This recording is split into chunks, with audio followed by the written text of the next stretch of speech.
السلام عليكم، ازيكم حبايبي؟ عاملين ايه؟ يا رب تكونوا بخير. وحشتوني جدا جدا. اللهم صل وسلم وبارك على سيدنا محمد وعلى اله واصحابه اجمعين. صباح الورد والياسمين على احلى متابعين، حسب بقى الصباح او المساء اللي هتشوفوني فيه. النهارده بقى كده باذن الله هنعمل مع بعض احلى صينيه قرنبيط. وطبعا القرنبيط بقى الايام دي مال الاسواق. عارفين بقى اللي الجو برد، والقرنبيط ده بيبقى موجود في ايام الشتاء. النهارده بقى هعمله معاكم من غير قلي ومن غير كمان ولا نقطة زيت. وهنوفر بقى كمان في الزيت بتاعنا. انتوا عارفين بقى ان الزيت الايام دي غالي جدا. نبقى عايزين كده نعمل اكلات اقتصادية. الصينية دي هتنفع معاكي كده، وهتنفع معاكي عشاء، تنفع معاكي غدا، تنفع معاكي تعمليها في اي وقت. وطعمها جميل جدا، طعمها لذيذ. ولادك كمان هيحبوها. بس قبل كده ما نبدأ الفيديو بتاعنا يا حلوين، شجعيني كده بلايك واشتراك في القناة وشير الفيديو ده عشان يوصل لأكبر عدد من الناس. يلا بينا كده بقى نسمي الله ونصلي على الرسول، ونشوف النهارده صينية القرنبيط دي هنعملها ازاي. يلا بينا. اول حاجة جبت معايا قرنبيطة وقطعتها كده بالشكل ده. شايفين؟ بشيل كده كل زهرة لوحدها وبقطعها كده، والزهرة الكبيرة بقطعها نصين. انا قطعتها كده بنفسي عشان بس وقت الفيديو. هنا بقى هنزل بمية على البوتاجاز علشان اغليها كده للقرنبيط، وهنزل فيها كده بشوية من الملح وشوية من الكمون. والكمون ده عشان يقلل الغازات اللي في القرنبيط بتاعنا. هنا بقى بعد المية ما غلت هنزل كده بالقرنبيط بتاعي بالشكل ده،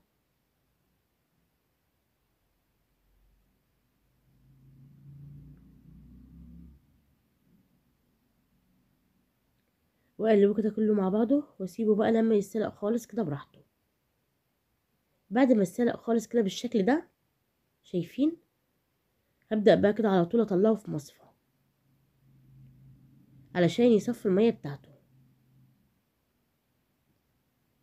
واول ما اطلعه كده هحطه على طول تحت المية الباردة علشان يشد تاني معايا.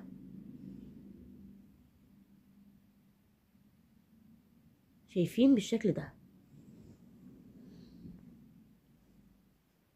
شايفين استوى معايا خالص اهو. هنا بقى هبدأ بقى كده اجهز الخلطة بتاعتي. معايا هنا بصلاية مقطعاها كده بالشكل ده،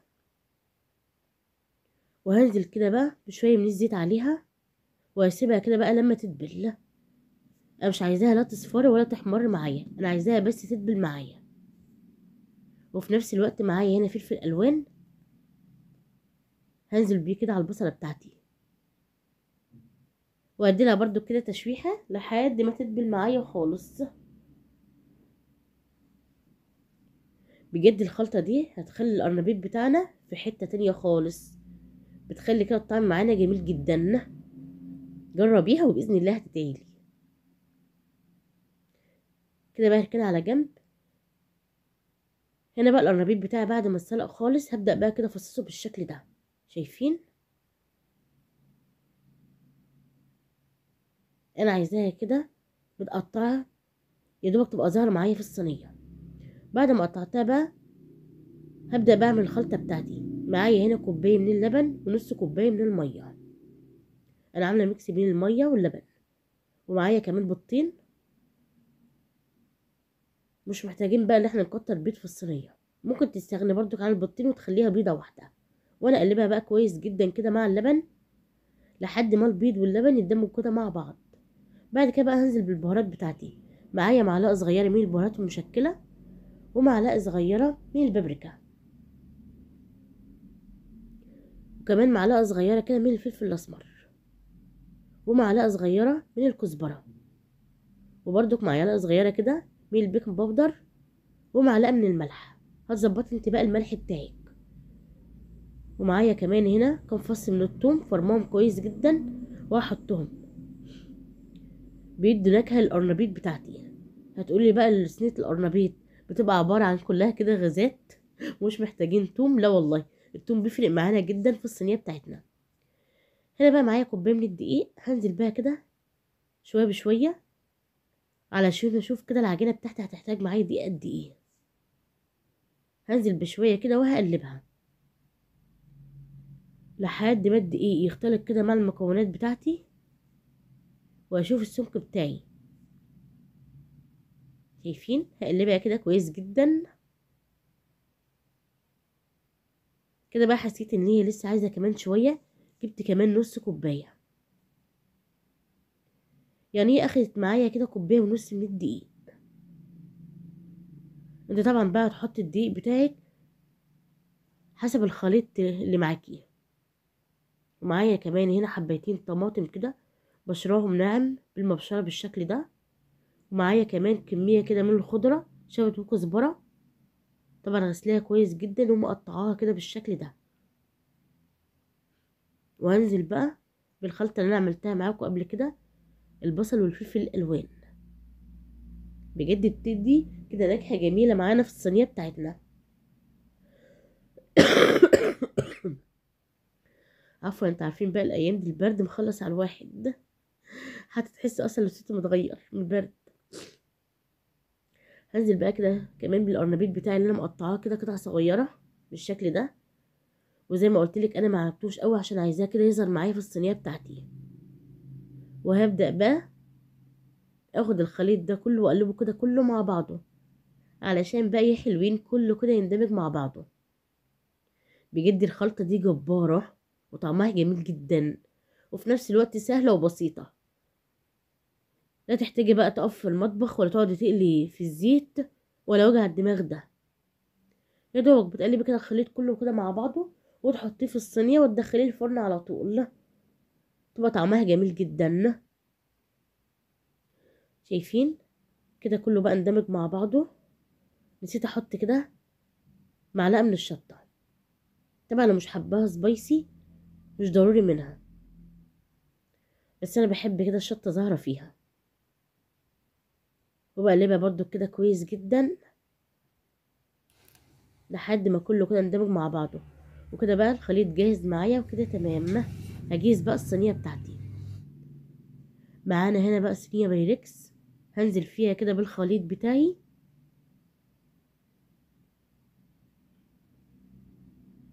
بالشكل ده.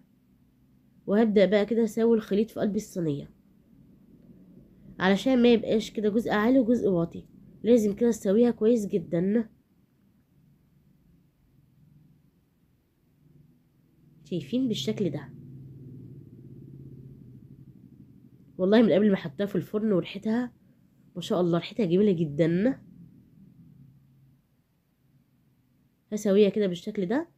وطبعا مولعه الفرن بتاعي من قبلها كده علشان يسخن معايا. وبحطها كده على الشبكه اللي في النص. اول ما تبدا كده تتشمع معاكي وتاخد لون هتطفي وتولعي الشوايه من فوق. وطبعا هتهدي عليها النار عشان تستوي معاكي. هي اخدت معايا في الفرن كده يعني حوالي 3/4 ساعه لما استوت معايا خالص. هسيبها بقى كده لما تبرد معايا خالص. يعني مسبتهاش بقى لما تبرد قوي، سبتها كده حوالي ربع ساعة عشان بس التصوير يكون عايزين يتغدوا. وبقى وهقطعها معاكم عشان نشوف شكلها عامل ازاي من جوه. هنا بقى طبعا مسبتهاش لما بردت قوي زي ما قلت لكم، يعني فات عليها كده حوالي ساعة ربع ساعة بس، والله لسه سخنة جدا. وهبدأ بقى كده اقطعها. طبعا بقى التقطيعة اللي انت حباها. انا هقطعها هنا مربعات بالطول والعرض بالشكل ده.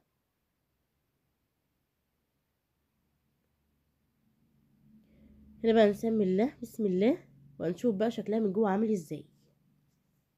شايفين شكلها؟ بجد والله العظيم تحفة. وطبعا لو سبتيها لما تبرد خالص هتبقى ماسكة نفسها من جوه وجميلة جدا. انا عشان بقى مستعجلة عليها ومستعجلة عشان اصور، فطبعا قطعتها وهي سخنة. كل ما تسيبيها تبرد كل ما تبقى شادة معاكي وطعمها جميل جدا.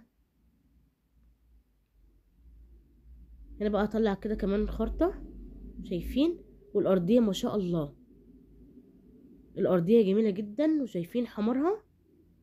رغم ان هي سخنة مش عارفة امسكها، بس مع ذلك بوريك الارضية وكمان ماسكة نفسها.